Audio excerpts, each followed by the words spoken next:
Joining us right now from the OSA president, Ron Smale. Ron, welcome. Good evening, Anthony. Pleasure to have you on once again. Ron, I wanted to do a real quick year in review and to talk about a few things in general. Ron, let's talk about some of the high performance leagues out there, some of the highlights in your mind in 2016. Well, certainly the expansion of League One, the continuing of building of the women's division and the men's division, continuing our work to work with the CSA in producing and providing a good standards-based league. That's been key in 2016. And then, of course, all the support mechanisms beneath League One, Anthony, with respect to OPDL. Our regional leagues, we operated a standards-based regional league in the PHSL, Peel Halton, this year. First go-around at that worked out quite well. And then, of course, the whole grassroots program of district leagues and club leagues supporting that whole competition pyramid. So a good year from my perspective, continued growth, continued development. Look forward to expanding and improving on the leagues, certainly within OPDL and League One, some work to be done. And we can have some good detailed discussions in 2017 on that, Anthony. And I'm looking forward to that as well. We'll get into that in 2017. Let's talk about governance reform, Ron. I mean, this has been talked about not just recently, but I would say, at least the last couple of years? Where are we at now? Yeah, well, we started in 2013, to be exact, December the 12th, 2013, and for the last 3 years, we've been working hard at governance reform, and the last AGM we had in June 2016, a huge move by the board to start the process of a smaller board going to 12 representatives from the current 28. That's a huge step, Anthony. Competency-based board, 5 regional reps, 5 independent reps.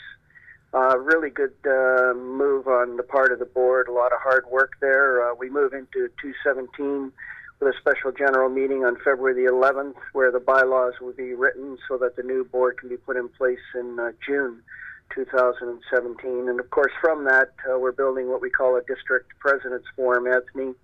The presidents will now gather at a forum whereby they will meet with each other and with the appropriate service providers of Ontario soccer and continue to build a strong district and strong regional competition level services programs that we continue to offer the development of our athletes, our match officials, and our coaches.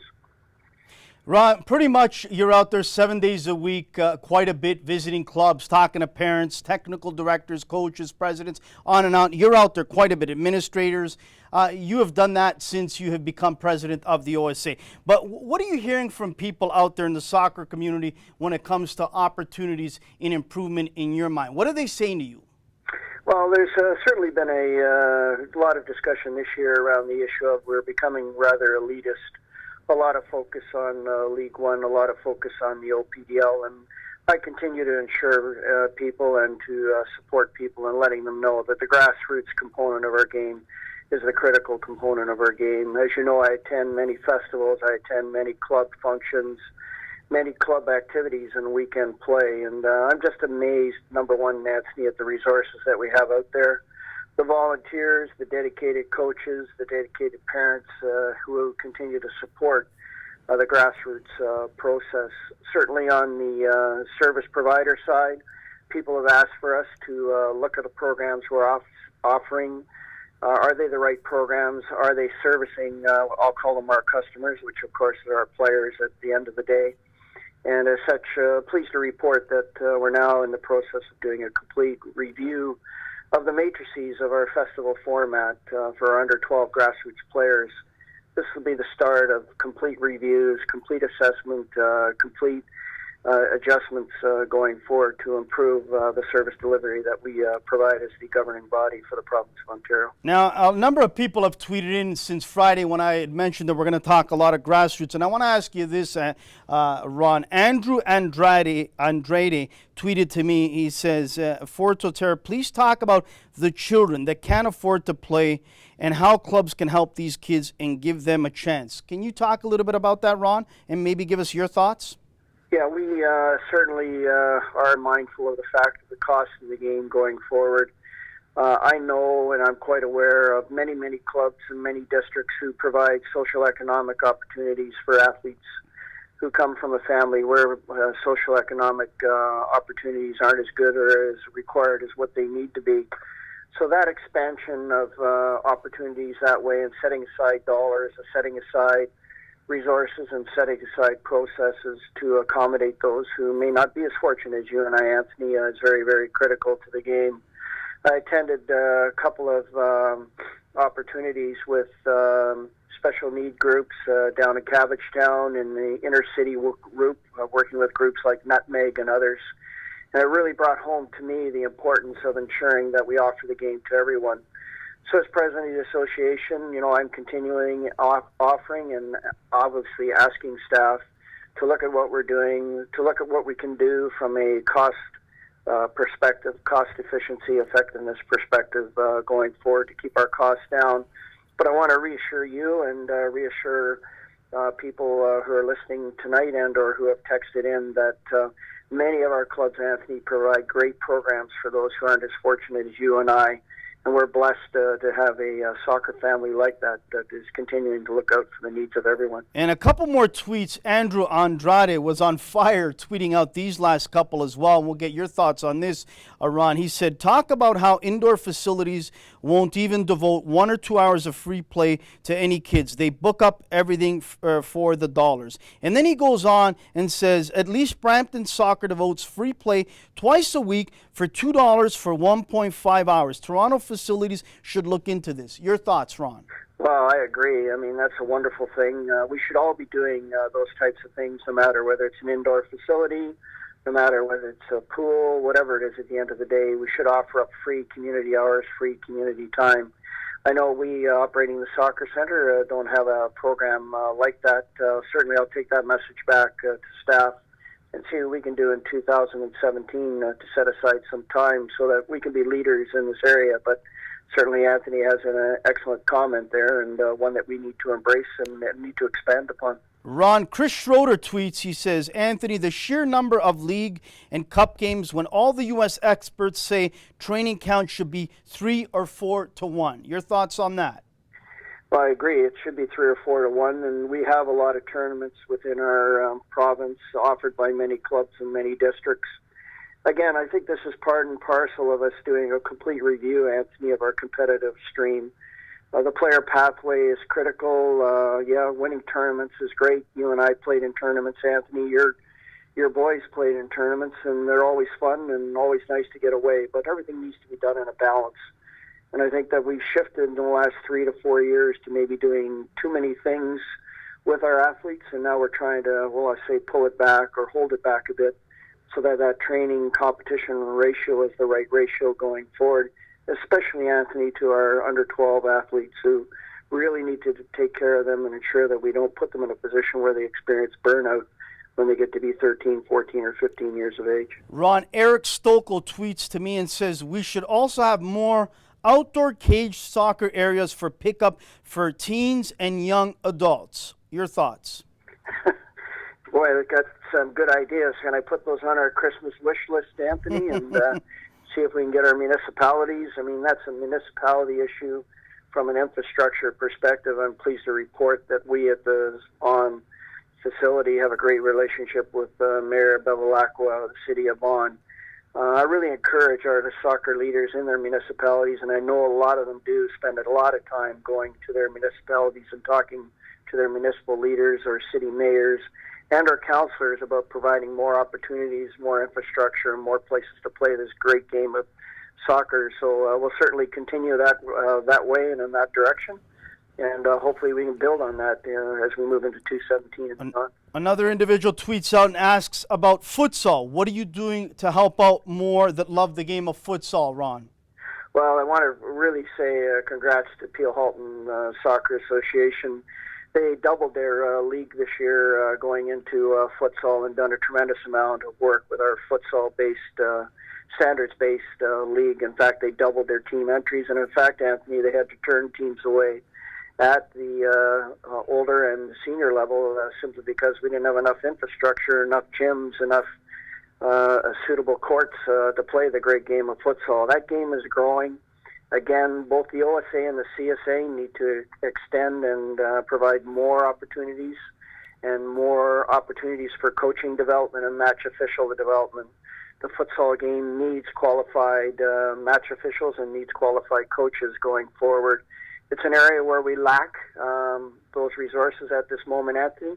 But I can tell you that futsal, you've heard me speak about it. You've heard me speak about our provincial championships, moving to our national championships, a critical part of the game. And when we talk about costs, a lot of those indoor gyms and that, you can rent those, Anthony, at a very reasonable rate and still provide great activity for the kids. So we're going to keep that high on the radar and see how we can expand that going forward. Tony at Footy for Vita tweets, 1, watered down competitive environment. 2, lack of certified coaches support player growth both in quality and depth. Your thoughts, Ron? Well, I mean, watering down is an issue. That's why we're moving to a standards-based league. Be quite frank, we had the bit of pushback there by clubs and by coaches that were, restricting opportunities for people to play in. But there's a place for everybody to play in the province, whether it's at the district and or a regional league, and we need to be able to assure ourselves that we have the best playing the best at the regional level. We brought in a new process going forward with a standards-based setup with, again, Peel Halton looking at the GHSL, the Golden Horseshoe Soccer League. It worked well in its first year. I know that the districts of Hamilton, District of Peel, and the District of Niagara are working hard to really get a template for us going forward. And on the coaching side, Anthony, we're spending a lot of time and effort in coaching development. A lot of opportunities for people to take the new C license, which has been offered by the CSA, and our ability to standardize, again, coaching training, coaching development, and improve the environment for athletes moving forward. Stevie Grieve at Stevie Grieve tweets out at Fort Totera, how to educate parents to not interfere and to look beyond results and short-term performance. I love this tweet. Ron, you? Yeah, I mean, the parents need to sit back and relax and just watch their son or daughter play the great game. Again, I'm going to talk mostly at the under 12 and younger ages. Too much pressure being put on the athletes, Anthony, even though we have the grassroots matrices and we have no standings, no stats, no scores. Parents still put pressure on their kids, both on the field, off the field, and in the car or on the journey home. Respect in sport, one of our coaching modules, and our parent program, which is huge. Within Respect in Sport, we're making those programs available to parents and to our coaches as we move into the new year. And that's critical from my perspective. In fact, I just finished taking the 2 courses this past weekend, and really causes the leaders, causes as parents, causes as coaches and match officials to really sit back and say, let's just let the kids play, let's let the kids enjoy the game, and we as parents can take that pressure off them. Couple more and then we'll let you go, Ron, but this one gave me a chuckle as I read it. Frank DeCellis, at Coach Frank, Fort Totera. Beware of the coach who begins every sentence with, I'm in it for the kids. And I laughed at that because if you remember a conversation you and I had a few weeks ago, Ron, you and I were talking about how this individual now is at this club as a technical director, as a coach. And I remember saying to you, Ron, some of these guys bounce year to year to 2 or 3 clubs, and you really wish the parents would do their homework and ask the questions, because I believe some of them, not all, but some of them are in it for the 15th and 30th to collect that paycheck and not really in it for the kids. Your thoughts? Well, certainly we know that issue exists. It exists in any association or organization. It's not only the parents doing their homework, Anthony, but it's the club leadership doing their homework. We know that a lot of people move around club to club, district to district, academy to academy. And from my perspective, when people are hired, the hiring group should really spend quite a bit of time doing appropriate interviews and appropriate reviews of the person's history and background. Certainly we have those issues and opportunities available to us to improve upon. But it's everybody's responsibility to do their homework, no matter where they enroll their son or daughter in the beautiful game of soccer. Last one at Mr. Idea, and this is from Liam Moody. Talk about the commitment levels from coaches of youths and the difference it makes on the players and the program. I'm sorry, Anthony, you just broke up there. I missed the tail This end is of that. from Sorry. yeah. This is from Liam Moody at Mr. Idea. Talk about commitment levels from coaches of youths and the difference it makes on the players and the program. Well, certainly the coaches are the key. They're the key to the whole game, Anthony, as we move to in developing and providing opportunities for our athletes in the competitions that they play. The coaches and the coaches' environment is critical to the game. They're the leaders, they're the mentors, they're the people that the athletes trust, and it's critical that we ensure and that coaches ensure that they're doing the best and that they hold the child in the highest level of honor and respect that is possible, so that that child has a great experience in the development of themselves within the game of soccer. In 30 seconds or less, Ron, what do you want to say to the wonderful soccer community out there in the province of Ontario that you're lucky and privileged enough to be the president as you've been for the last number of years? I know you and I and many here in the city of Toronto really enjoyed the last number of weeks with TFC and the run they had. Unfortunately, they didn't win the MLS Cup. But what a run it was, whether it was against Montreal or Seattle, they put Toronto and Canada on the map. That was fantastic. But the platform is yours. In 30 seconds or less, you talk to the soccer community out there. Well, I want to thank the soccer community. Again, the organization, the OSA, is driven by volunteers. I know that 2015 and 2016 have seen a lot of transition and change. You and I know, Anthony, it's difficult to accept change. But the reason we're moving forward is the fact that many associations, many federations around the world are doing what we're starting to implement and execute now at the OSA level. Certainly, I want to thank their coaches and our match officials and our administrators, everybody who has an important part to play within the game. We are a blessed family. I know at times we've made errors and we've made mistakes. And I have no problem, admitting to mistakes or admitting to where we can do a better job going forward.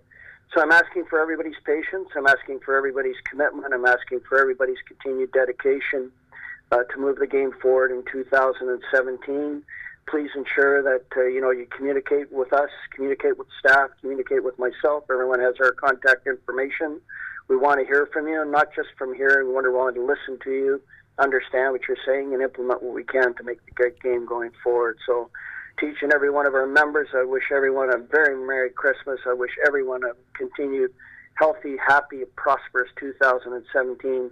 And I look for the Ontario Soccer Association working with all those volunteers and staff across this great province in developing the game and moving the game to the next bar, a higher level in 2017. Ron Smale, president of the OSA, always accessible by email or a phone call. We really appreciate once again you joining us. Merry Christmas, Happy New Year to you and your family, and we'll reconnect in 2017 to talk about some hard-hitting issues that a lot of people want some answers to. And you have promised that you would join us in 2017, and you're going to answer some of those questions, and we really, really appreciate that you're going to do that. Again, Merry Christmas and Happy New Year to you, Ron, and your family. Merry Christmas to you, Anthony. Take care. Bye-bye.